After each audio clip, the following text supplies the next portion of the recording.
Bonjour à toutes, bonjour à tous, bienvenue pour un nouvel épisode du podcast NBA Extra, comme tous les lundis, en compagnie aujourd'hui de Jacques Monclar. Bonjour, bonsoir Baptiste, toutes et à tous. Un bon week-end. Très bien, studieux. Comme d'habitude. Une autre équipe qui est bien studieuse en ce moment, c'est les Houston Rockets, dont on va un petit peu parler, qui n'en finissent plus d'impressionner quand même cette saison. Mais pour commencer, je voulais quand même rappeler qu'il y a 2 ans, la franchise était complètement en chute libre. On parle d'une époque avec quand même dans l'effectif des Kevin Porter Jr., des Christian Wood. Ça nous rappelle quelques souvenirs qui sont pas si lointains finalement. La saison 2000. Il faut aller les chercher quand même, les souvenirs, Baptiste. Christian Wood, ça fait 2 ans qu'il n'a pas joué. C'est ça, mais ça paraît loin maintenant. Alors que Christian Wood portait un peu la franchise. Le bilan, c'était 22 victoires pour 60 défaites.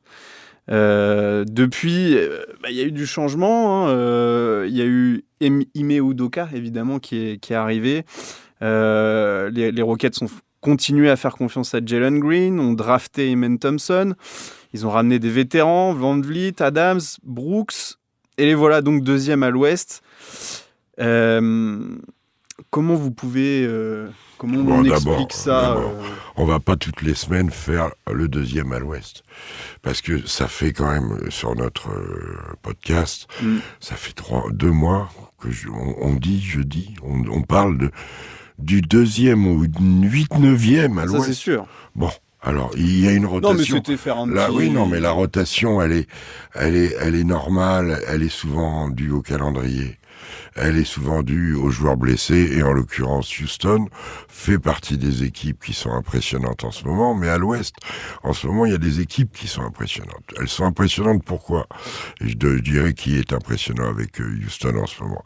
C'est la dimension physique de cette équipe, la dimension de ce qu'a fait passer Ime Udoka. Parce qu'on peut réciter toutes les arrivées et tout. Son arrivée a tout changé. C'était une franchise à l'abandon dans le développement des joueurs, dans les résultats. C'était le poste James Harden a été terrible. Donc il fallait mettre de l'ordre. Ime Udoka est un homme de poigne, un homme de caractère et un homme de poigne. Il a communiqué ça à des jeunes qui étaient en train de se perdre, parce qu'au début de sa carrière, il sortait ou de Ignite ou de Overtime. Jalen Green, il se perdait dans les choix de jeu. Sengun est arrivé, ils ont une base là de jeunes joueurs intéressants. Je parle même pas de Amen Thompson maintenant. Il y en a d'autres dans cette équipe. Jabari Smith qui est toujours entre 2 eaux. Il n'est pas dans le développement qu'a pu avoir un Evan Mobley, par exemple. Il est comparable à Keegan Murray de Sacramento. Et ils ont eu Ime Udoka, le truc principal aussi, c'est Van Vliet. Parce que maintenant, c'est moins impactant, parce que les gamins ont grandi, parce qu'il a développé une culture. Van Vliet est un apport incroyable à l'époque dans la stabilité, dans les choix de jeu de Jalen Green, dans le cornaquage de l'équipe. Jeff Green, qui est un boss de comportement, un mec qui s'entraîne bien, qui fait attention, qui a de l'expérience. Ces deux-là sont champions NBA. Plus en plus, qui ont participé à des titres, qui connaissent la route, et en plus Dillon Brooks, en rédemption, en repentance, mais qui conserve quand même son aspect rugueux, intense, qui apporte de la défense, qui est un joueur avec des mecs qui ont le développé comme Tari Eason, qui est un excellent défenseur. Enfin bref, tout le monde, il y a une trame d'équipe, ils savent ce qu'ils font. Sengun peut être très fort, et Jalen Green peut être très fort. Jusqu'il peut évaluer comme ça. Je pense que Amen Thompson a tout pour devenir très fort. Houston a un gros potentiel physique. Et à l'Ouest en ce moment, potentiel physique comme eux, je vois guère que Minnesota, si on met OKC à part, Minnesota qui est très très fort physiquement, mine de rien les Warriors qui vont l'être, Bien sûr. Parce qu'ils ont quand même beaucoup de gaillards maintenant, et dans l'utilisation, ça se ressent, mais ils sont beaucoup plus physiques que beaucoup d'équipes. Minnesota est à mon avis la plus physique de tous, mais dans la détermination que fait passer Ime Udoka, dans le vieillissement de même un Steven Adams qui apporte de la sérénité, Oui, il donne 10 minutes en faisant 5-6 fautes. Bref, c'est un mélange d'expérience et de jeunesse. On sait que il faut les pions de Green, il faut le côté polyvalent efficace de Şengün, il faut la défense de Thompson, il faut que quand Van Vliet met dedans, ça aide un peu aussi. Non, puis ils ont des joueurs, quoi. Ce que je voulais souligner, c'est que c'est une reconstruction qui a été quand même rapide. Il y a notamment le GM aussi, Raphaël Stone, qui est arrivé en 2020 à la sortie du départ de Daryl Morey, qui était quand même connu pour avoir construit une belle équipe à Houston aussi. Je pense justement par exemple au Thunder qui a pris des années à se reconstruire. Là, je trouve que parce Houston, qu'ils ont pris des joueurs expérimentés qu'ils ont fidélisés d'entrée, parce qu'il y a eu un projet immédiat avec des joueurs. Il y avait les jeunes joueurs étaient là. Il y a eu des bons drafts, des bonnes drafts. Oui, mais avant que ça se mette en place, avant que Udoka arrive, c'est pas la draft, c'est pas Udoka. Le GM, pour pas voir Jalen Green et Şengün, faut quand même, il faut un Labrador, quoi. Hein, c'est que t'as vraiment besoin d'un Labrador. Même si c'est toujours agréable, un Labrador. Donc c'est allé plus vite, c'est là où l'arrivée de l'expérience, ce qui met Houston de cancre de la classe, en plus à l'ouest, un candidat au play-in instantanément. Bien sûr que c'est et play-off après, c'est l'arrivée de Van Vliet. Van Vliet a tout changé dans le cornacage des jeunes, qui était quand même vraiment brut de pomme. Il manquait de l'expérience. C'était une franchise à l'abandon. C'était même pas de l'expérience, de l'apprentissage. Quand c'est systématiquement des mauvais choix de shoot, quand ce sont des pertes de balles à répétition, quand c'est un coach qui avait complètement démissionné, dans l'attitude, c'était n'importe quoi. Souvenez-vous quand Victor est drafté, au moment où il voit que c'est pas Houston, il fait ouf comme ça. Ouf. Ouais. Et c'est le mérite de Ime Udoka est immense. Justement, pour revenir un peu à lui, son histoire, c'est une belle revanche pour lui. On peut rappeler quand même qu'il a été viré de Boston en 2022 aussi.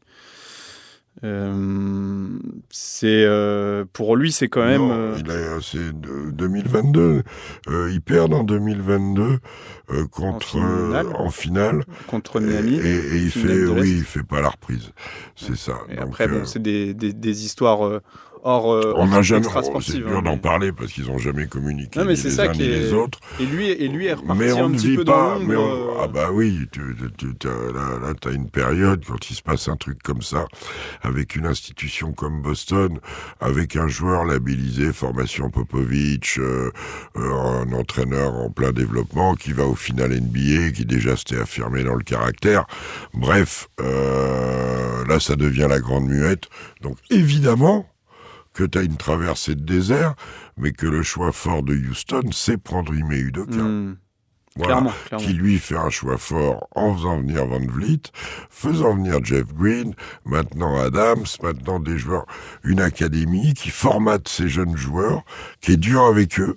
Je pense que c'est une des franchises qui a pris un peu l'option Miami, Spoelstra, Riley, du truc en travaillant beaucoup, jusqu'où ils peuvent aller, comme le 2-2 à 8-9 en finale de conf. Voilà. Ouais, c'est toujours... Après, il faut voir dans quel tableau ils vont se trouver, parce que si tu te trouves avec OKC au deuxième tour, c'est différent que de trouver que 3-2, Est-ce qu'on continuera quand même à dire que c'est être bien tombé au premier tour face aux Rockets Je pense par exemple aux Lakers, s'ils tombent là... De toute façon, ils sont tous au même niveau ou presque. Ouais, on en revient toujours à la même chose. On tourne en rond, là, c'est ce que je vous dis. Vivement les playoffs pour on saura plus vite. Tu préfères quoi, Houston, Memphis, Lakers, Denver, choisis ton poison. Et si c'est... Memphis, peut-être un peu plus. Ouais, d'accord. Et alors, plus bas dans le classement, pour l'instant, t'en as 2 qui n'ont pas perdu depuis un mois, presque. C'est Minnesota et les Warriors. Donc, toutes ces projections, elles sont un peu à la... Ce qu'il y a de sûr, c'est que le premier tour de play-off de l'Ouest va être un massacre. Oui. Ça va être en termes de niveau. Et le danger dans ces coups-là, c'est ce qui était arrivé un petit peu l'année dernière, c'est que le vainqueur de l'Ouest, même si Dallas avait eu un sweep en finale... oui, si c'est pas 4-0... ça a été trop relatif. Mais Luka était rincé. Oui, ils étaient un peu rincés. Shai. Oui, non, mais même Luka, quand ils arrivent contre Boston, il est rincé. Ah oui. Non, je croyais que vous parliez de la finale de conférence. Le vainqueur de l'Ouest, tellement ça va être intense du début à la fin, il peut arriver déjà bien entamé. Bien sûr. Et on notera d'ailleurs que le calendrier des Warriors est très compliqué pour finir. Ils finiront avec le Thunder, les Warriors, les Clippers, les Lakers et les Nuggets. Donc, ça risque... Oui, qui ne doivent pas être contents de jouer les Warriors non plus. Ah bah là, il n'y en a aucun où c'est tranquille. Oui, bon, il y a d'autres matchs avant, hein, mais là, c'est vraiment Non, mais les je te parle des adversaires des Warriors, qui aussi, que ce soit les Nuggets qui se font attraper par Washington, les Lakers qui doivent être plus préoccupés par récupérer leur effectif au complet que par autre chose, parce que eux aussi, ils ont des matchs pas cadeaux. Toutes les équipes ont des matchs, et cette année, vu que les deux de devant, ils se battent, pour avoir le scratch All-NBA et un éventuel avantage du terrain en NBA, 2 pour la perf en elle-même, parce que vous qui aimez les chiffres, moi qui les regarde beaucoup, mais qui les utilise peut-être pas pareil, regardez combien d'équipes ont fait plus de 65-67 matchs dans l'histoire de la Ligue, il y en a pas tant que ça. Donc la perf que envisage Cleveland et OKC est énorme. Donc ça, c'est un intérêt. Et puis je dirais aussi que voir Boston rejouer au complet pour savoir s'ils peuvent vraiment cette année se mêler à cette lutte-là et savoir qui sera le finaliste face à OKC qui est attendu au-dessus de tout le monde. Ouais. Voilà. Maintenant, un accident industriel, ça peut toujours arriver. C'est sûr. Des blessures aussi. Oui. Surtout. Dernière question sur Houston. Le visage de la franchise, si on doit, c'est Jalen Green, c'est Sengun, c'est les deux. Peu importe. Alors ça, c'est des histoires qu'on se raconte pour vendre des t-shirts, mais c'est dans le jeu, ils sont très complémentaires. Il y en a un explosif qui porte la balle, l'autre qui est plus dans la finition, dans la distribution, parce qu'il est bon passeur naturel. Les deux, il y en a un qui naturellement défend beaucoup mieux que l'autre, parce que Sengun, même s'il progresse, il y a encore du boulot sur certaines phases. Mais non, c'est peut-être un joueur qui va arriver pour les compléter. Hein. Je veux dire... on a longtemps parlé de Butler qui, finalement, il ira pas venu. Oui, il y en a. Il y aura du monde, ça c'est sûr. Surtout que ça risque de bouger un peu quand on voit... Hier, quand on commente Phoenix, on voit la caricature de ce que faire n'importe quoi au management amène comme état d'esprit d'une équipe. Même si le coach est un excellent coach, même s'il y a d'excellents joueurs, tu présentes un spectacle abominable. Voilà. C'est ce qu'on a voulu montrer du coup justement avec Houston et cette belle reprise en main de Stone. Ce qui est bien aussi, c'est que ils ont bien débuté, très bien débuté. Ils se sont trouvés dans des sphères où ils n'étaient pas attendus. Ils ont eu un coup de moins bien. Ils ont eu des janvier, Et là, depuis qu'ils ont récupéré leur effectif, ils regagnent des matchs avec une belle expression, une belle attitude. Donc oui, très belle saison. Ouais, c'était à souligner. Parlons un peu des Lakers, puisqu'on l'a appris hier. Du coup, LeBron James ne reviendra pas tout de suite. Certains disaient qu'il serait déjà prêt. Finalement, il va avoir une petite semaine encore de repos. Lui qui a été touché à l'aine, du coup, contre les Celtics le 9 mars. Il a raté 4 matchs. 3 défaites depuis pour les Lakers qui se sont un peu relevés face à Phoenix du coup hier. Vous l'avez dit, vous l'avez commenté. C'était pourtant bien parti, hein, du coup, le duo. Maintenant, Luka Doncic est obligé de porter un peu les Lakers. Oui, mais enfin bon, oui, LeBron se blesse, ils perdent 3 fois à l'extérieur. Une fois, ça déclenche la colère de JJ Redick à Brooklyn sur l'attitude, l'investissement, les fameux ingrédients. Après, ils perdent sans trop déjouer, en étant limité, parce que il y a Rui Hachimura qui était absent, parce qu'en plus Jackson Hayes, qui est le meilleur des intérieurs, enfin le plus utile, en l'absence en plus de Maxi Kleber, ça fait beaucoup. Donc quand t'as pas de joueur, c'est pas de retour, du coup, hier. Voilà, les bonnes nouvelles, c'est qu'Austin Reeves est à un niveau impressionnant, que Luka commence à bien avoir la confiance dans son jeu, même s'il en fait parfois toujours. Enfin, quand on voit l'homme orchestre que c'est, on est rassuré sur le joueur, il n'y a pas de souci. On sait qui est Luka Doncic. Ça fait bientôt, perso, moi, ça fait 10 ans bientôt que je le vois jouer, puisqu'il était au Real en 2015-2016, par là. Il arrivait. C'est l'Euro 2017 où il aussi. Oui, il joue avec la Slovénie, il est champion d'Europe avec la Slovénie, sans être le joueur majeur, puisque c'est Goran Dragic à l'époque, le leader de la Slovénie, et il y a un Américain non naturalisé dont le nom m'échappe, et ils sont champions d'Europe. Donc oui, puis il est MVP du Final Four et de la saison d'Euroleague aussi l'année suivante. Voilà, en tout cas, on le connaît, même si là, physiquement, il a des bobos déjà, alors qu'il sort d'une période de rééduque. Il n'est pas dessiné comme il pourrait être dessiné, mais c'est Luka Doncic, c'est un génie. C'est un génie qui défend mal, mais c'est un génie. On sent quand même que la marge de manœuvre est... Et voilà, il y en a pas beaucoup pour les Lakers là. Tu croyais quoi? Tu perds Anthony Davis aussi. Donc déjà, ils tiennent la marée en défense. Il faut donner du crédit au travail du coach, parce que tout le monde doutait un peu. Le retour de Gabe Vincent sur l'agressivité fait du bien. JJ Redick qui utilise bien l'intensité des Goodwin et compagnie. Je répète, Austin Reeves est à un niveau... il est un peu dans le registre de Luka, à sa manière. Oui. Plus de drive, mais oui, il va chercher les points, quoi. Il peut shooter, moins en se le créant comme Luka, mais il peut shooter aussi. Bref, il joue sur 2 attaquants. Après, quand Jackson Hayes a été le 3e homme hier, parce qu'il a réellement dominé toute la première mi-temps, en face, c'est quand même pathétique. Hein. Nick Richards tenait pas debout, mais après, c'était un match de 13 heures. Hein. Kevin Durant en première mi-temps. J'aime beaucoup Kevin Durant, qui pour moi, dans sa carrière, restera comme un des attaquants les plus racés de l'histoire. 1 sur 9 à la mi-temps, 3 pertes de balles, une défense aléatoire, bref, l'horreur. Il est temps que ça se termine. Pourquoi le management est allé faire tout ce cirque? Déjà, pourquoi ils ont recruté certains mecs? Enfin bon. C'est douloureux, hein, ça doit être douloureux d'être fan des Suns. Moi, c'est une belle franchise, les Suns, c'est sympa, On pense qu'il y a 4 ans, ils étaient en finale. Oui, ça va vite. Hein. Ça va vite. Que Durant est arrivé depuis, c'est ça qui est quand même... Mais c'est pas non. Non, mais je sais bien que c'est pas lui. Mais non, c'est pas lui. C'est comment ça a été construit, on en a parlé aussi. La fin de Monty Williams, ça a été terrible. C'est d'ailleurs Luka Doncic qui avait été l'exécuteur des hautes œuvres. Voilà. Pour revenir juste aux Lakers, est-ce que du coup on les voit plus... je reviens toujours au même débat, et est-ce qu'on a la réponse? Je pense pas.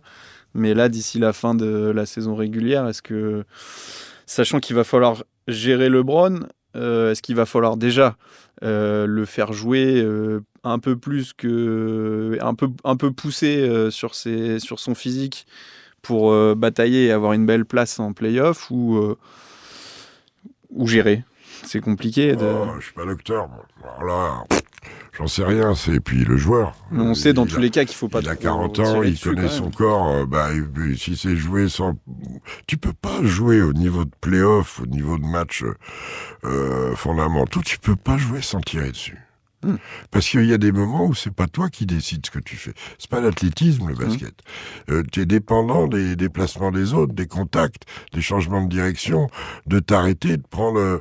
tu n'es pas maître de tout tes déplacements. Même si on calcule un peu les minutes, on est à l'abri de rien. Et qu'il faut pas... Du coup, il faut pas du tout calculer, selon vous. Là, vous êtes JJ Redick, vous... Les minutes. Pas les minutes, mais même les matchs, des back-to-back ou des choses comme ça. Ah, mais back-to-back, c'est différent, ils se mettent pas en tenue. Non, mais voilà, mais est-ce que LeBron, là, il faut le faire jouer dès qu'il revient, il faut le faire jouer tous les matchs. Jouer à 60-70%. Pour lui, ça n'existe pas pour lui, de toute façon. Ben non, c'est surtout dangereux. Parce qu'il va se reblesser. Si il accélère pas, il va être frustré. Non, il faut pouvoir jouer, il faut pouvoir tirer dessus.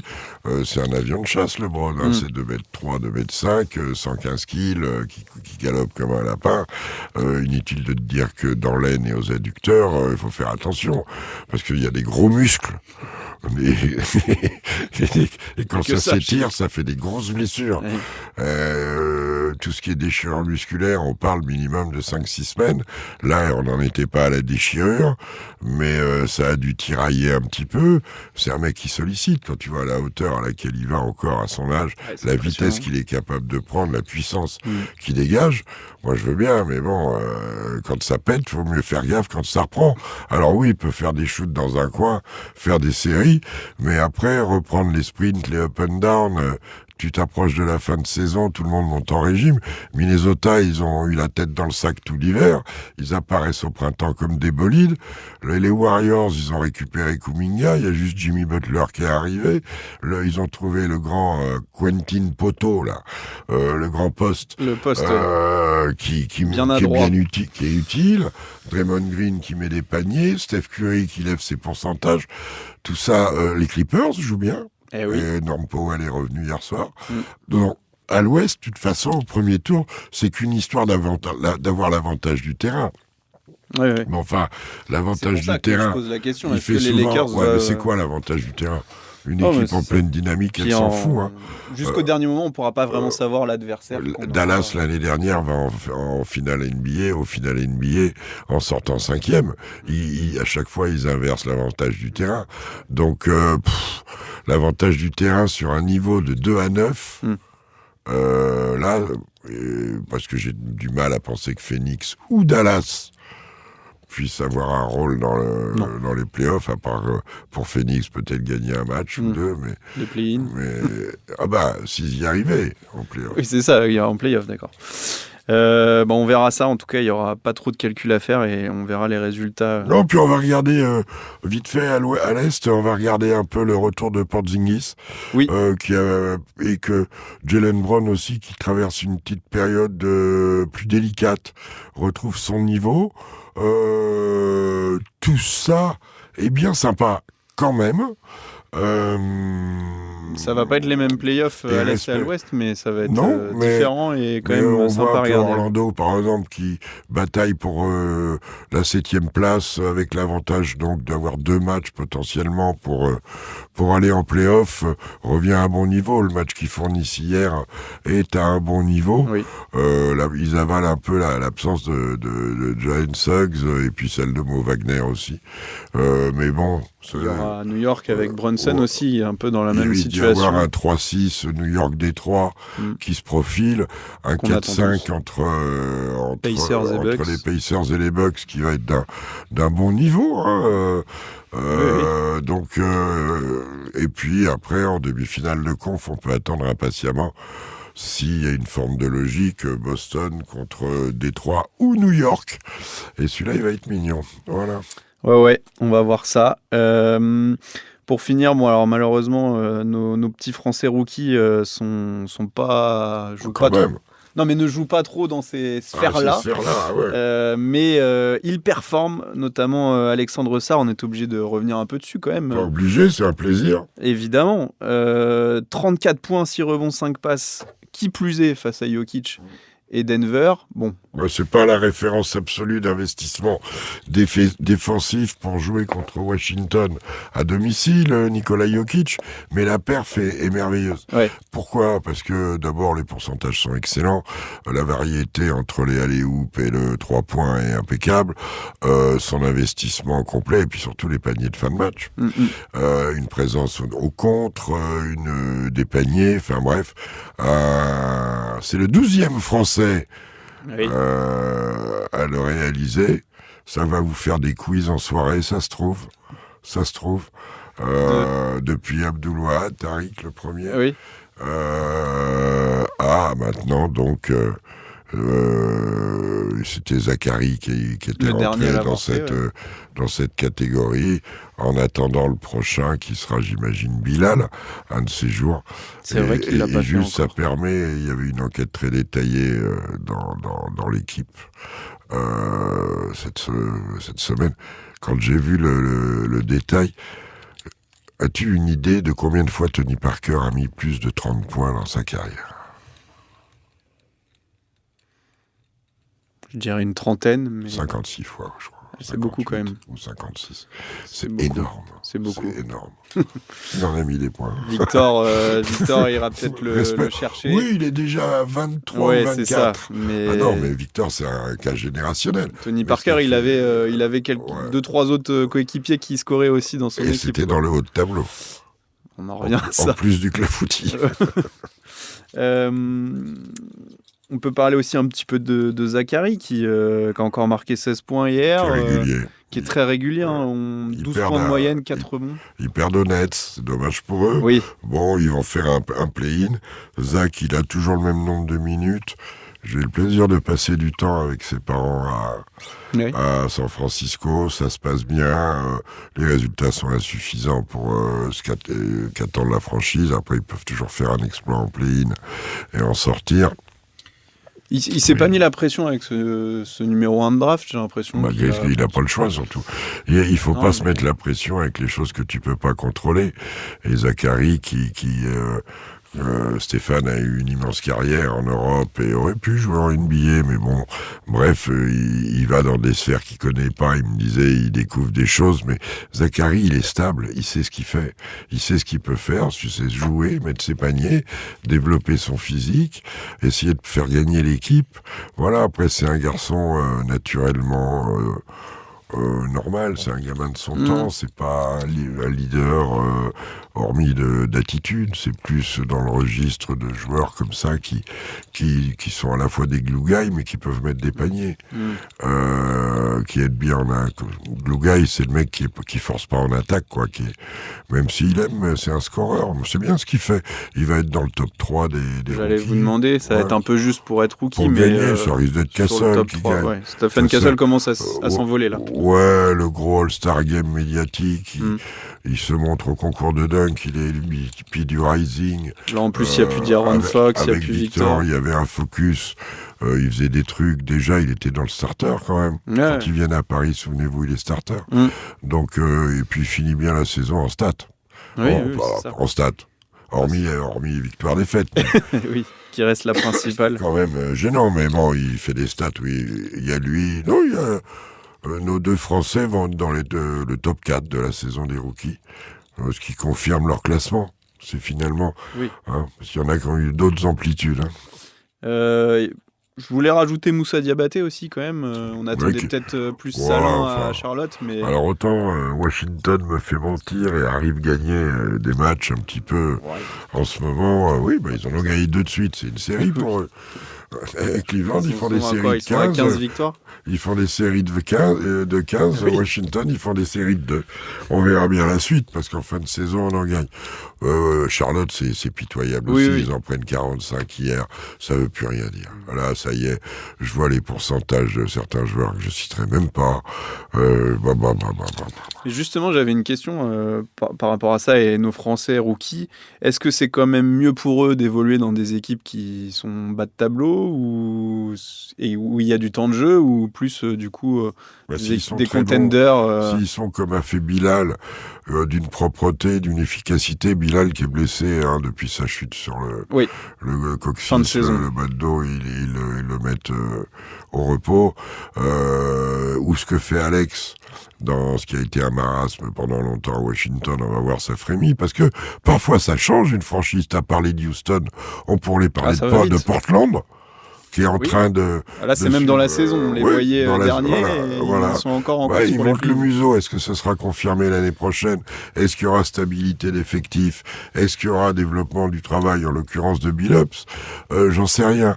Mais tout ça est mouvant, On suivra ça. Et ça arrive. Et on peut espérer peut-être en voir quelques-uns à l'Euro cet été. Ça, on verra. C'est pas place directe aussi. Tidjane Salin, c'est presque un peu décevant la saison quand même. Hein. Il y a des est passé en G-League. Ça, c'est pas grave. Oui, non, mais si il domine, la G-League, ça veut rien dire. Non, mais c'était juste une info en plus. Oui, mais il a besoin de minutes. Il a des pourcentages en péril. À 3 points notamment, même si là récemment une fois il a mis dedans. Voilà, pas comme Dadier aussi, il n'a pas joué de la saison pratiquement, enfin très peu. C'est un peu l'inverse du coup. Là, lui il joue dans une équipe qui de haut niveau, donc après il était plus bas. Ils sont draftés, ils sont dans le business NBA. Ils peuvent pas faire souvent des saisons comme ils font là. De la même manière, la saison d'Ousmane Dieng, elle pose question aussi sur le devenir, parce qu'il nous a montré des belles choses une paire de fois là récemment d'ailleurs. Quand ça fait tourner. Oui, quand ça fait tourner. Mais ici, le problème, c'est qu'ils sont beaucoup à être bons. C'est ça. Donc, on verra ce qu'il en devient. Il faut trouver des minutes. Kylian Hayes, il y a eu un passage. Là, pour l'instant, c'est en stand-by. On verra, mais c'est pas... Après l'Euro, Bilal était déjà en équipe de France. On verra, Victor risque de pas jouer. Enfin, je ne vois pas les Spurs faire débuter par un Euro. Est-ce qu'il y aura de la place pour Alexandre Sarr? Parce qu'il y a beaucoup d'intérieur quand même. Est-ce que, Rudy va se positionner? Gobert, pour l'instant... il faut pas rester comme la météo, mitigé, hein, il faut dire. Il y a Moustapha Fall, je pense il n'a pas renoncé à l'équipe de France. Il y a Vincent Poirier, il y a Alex Sarr, il y a des joueurs que Mathias Le Sort s'est pété la jambe, mais ça va pas durer non plus. Il pourrait être de retour. On a notre Gershon aussi qui va être par là à l'intérieur. C'est pour ça, il y a du monde. Oui, l'équipe de France, sans parler le petit Horde qui fait une belle saison aussi. Non, il y a des joueurs. En tout cas, ces joueurs-là, on dit qu'ils étaient prêts à venir jouer avec les Bleus. Donc puis on a vu aussi aux fenêtres qu'il y avait un bon état d'esprit, que Bodian Massa se développe, bref. Moi, il faut gagner sa place. Je ne sais pas comment va procéder Freddy Foutou. Mais il me semble il faut voir un peu tout le monde. Et puis, il faut attendre de savoir aussi si Evan fonctionne encore, part pour un nouveau cycle. Rudy également, parce que tu peux pas travailler sur des one-shots. Surtout que là, il va y avoir l'Euro 2026. Et après, tu n'auras que les matchs de qualif pour aller à la Coupe du Monde. Et tu ne joueras... l'Euro 2025, pardon. Et il n'y aura rien en 2026. Ah oui, il n'y a pas de... non. Il n'y aura pas d'Euro et pas de mondial qui sera en 2027. Donc, il s'agit de faire cet Euro et d'avoir directement dans l'esprit l'équipe de 2027 que tu feras peut-être jouer sur des tournois prestigieux avec des belles oppositions qui ne sont pas des matchs officiels, mais qui permettent aux mecs de se retrouver une fois ou deux. Mais tu auras l'objectif Coupe du Monde derrière, direct. C'est pour ça que ça peut être bien d'ouvrir déjà un peu plus la place aux jeunes. On verra. Ouvrir la place aux jeunes, quand tu as affaire à des mecs qui sont vice-champions olympiques, c'était quand même pas en situation de crise. Puis deux Olympiades de suite. Donc, ouvrir la place aux jeunes, si les jeunes ont le niveau. Parce que c'est toujours une question... Non, mais il y a eu des départs aussi de ces médailles. C'est pour ça que je dis que la première des choses, c'est de savoir si Evan, de tous les vice-champions olympiques, Evan et Rudy doivent se situer. Mousse, il n'était pas Fall, mais il doit se situer si on lui demande poliment. Mathieu Strazel n'aura pas de souci. Gershon Yabouzélé, il n'y aura pas de souci.